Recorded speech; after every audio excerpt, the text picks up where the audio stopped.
नमस्कार दोस्तों, आप देख रहे हैं पब्लिक सपोर्ट न्यूज इंडिया। तस्वीर वेलफेयर फाउंडेशन की ओर से 14 फरवरी 2025 को दीप प्रज्वलित कर अवार्ड प्रोग्राम की शुरुआत गुरुजी के हाथों किया गया। Mumbai Wankhede stadium Garware club house Churchgate में तस्वीर अवार्ड प्रोग्राम आयोजित हुआ। इस प्रोग्राम में संघमित्रा ताई Gaikwad, republican party of India Athawale party chief secretary, Maharashtra Shramik brigade अध्यक्ष ऑफ महाराष्ट्र आठोले ग्रुप पुणे से आई। इस अवार्ड प्रोग्राम में शामिल हुई। उन्हें भी तस्वीर अवार्ड से सम्मानित किया गया। उन्होंने मीडिया से क्या कहा, देखे वीडियो। व्यक्तिमत्व आहे आणि हे सर्व पाहून असं वाटतं जो करणारा आहे तो खूप श्रेष्ठ खनाडी काम करत असतो आणि ज्यांना निवडलेले आहेत आज पुरस्कारासाठी ते खूप चांगले लोक, म्हणजे त्यांनी सिलेक्ट करून आज त्यांनी पुरस्कार दिला। त्यांचं खरोखरच मी अभिनंदन करते आणि थँक्यू।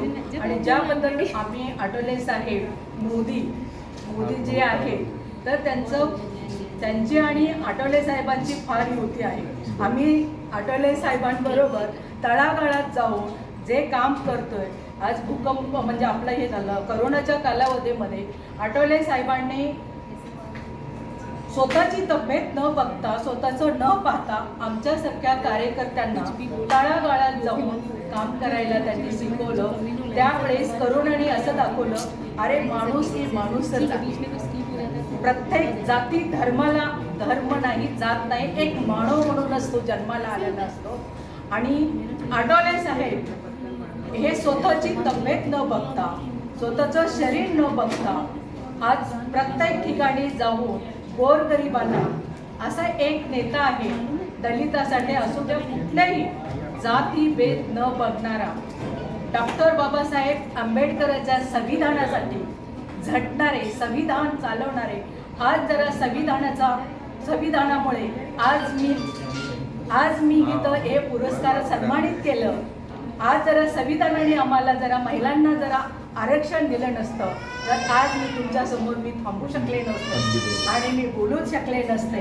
तर आठवले साहेबांचं आणि सीमाताई आठवलेंचं आज आम्ही प्रेरणेने, आज ज्या महिला आम्ही प्रेरणेने आज त्यांच्या ताकदीने आणि मोदी हे आमच्याशी आणि युती असल्यामुळे फार म्हणजे महिलांना जे काय योजना आहेत, महिलांना कुठल्या सक्षम करण्यासाठी आहेत, तर आज आम्ही आठवले साहेबांच्या आणि मोदींच्या जे आम्ही काय आहेत योजना त्या तळागाळापर्यंत राबवण्याचं हे केले। करोनामध्ये वादळचक्रामध्ये कोल्हापूर येथे मी 6 गावं दत्तक, पहिली ते 10वी विद्यार्थ्यांना दत्तक घेतले। का तर फक्त ते आठवले साहेबांमुळे मी करू शकते। आणि करोनामध्ये रायगड येथे वादळ होते, चक्रवादळ होते, प्रत्येक ठिकाणी जाऊन रायगड येथे प्रत्येक ठिकाणी 6-7 गावं आम्ही मेणबत्तीपासून तर तिथंपर्यंत आम्ही त्या हे केलं। अक्षरशः करोनामध्ये ॲम्ब्युलन्स जात होते तरी पण आठवले साहेब कधीही स्वतःची तब्येत बघून कधी हे केलेलं आहे। प्रत्येक ठिकाणी ॲम्ब्युलन्स जिथं आहे का किंवा कुठला दवाखाना शिल्लक आहे असं स्वतःने आम्ही स्वतः उचलून आम्ही म्हणजे हे केलेलं आहे।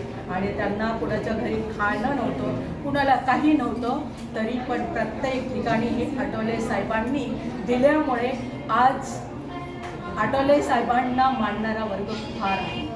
आणि आम्हाला एवढंच वाटतं की आठवले साहेबांना कंटिन्यू आणि जे काय आहे तर त्या मोदींनी आम्हाला आमच्या पक्षामध्ये काय महिला असू द्या किंवा मोठे म्हणजे आपले या असू द्या नेते लोक मंडळीला आम्हाला कमीत कमी याच्यावर विधानसभेवर घ्यावे आमची एवढीच नम्र विनंती आहे।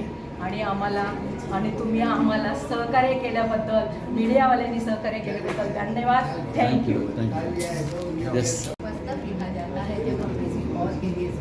खर्च करते हैं, वैसे भी हमारा जो धन होता है वो कहते हैं ब्याज से दुगना, व्यापार से 4 गुना और खेती करने से 100 गुना होता है, लेकिन दान देने से वो है अनंत गुना हो जाता है। जो हम सब अपने ज़माने में एक पिक्चर देखी थी ना कि गरीबों की सुनों में हमारी सुनेगा, तुम 1 पैसा की भेंट 10 रुपये। ये अध्यात्म और दान में नहीं संभव है।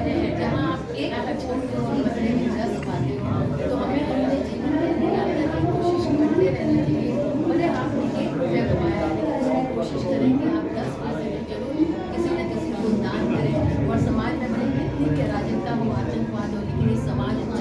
से भरा हुआ है, इसलिए आज भी खूबसूरत है और रहने लायक है। और ऐसे जो समाज के लोग हैं और ऐसे विजय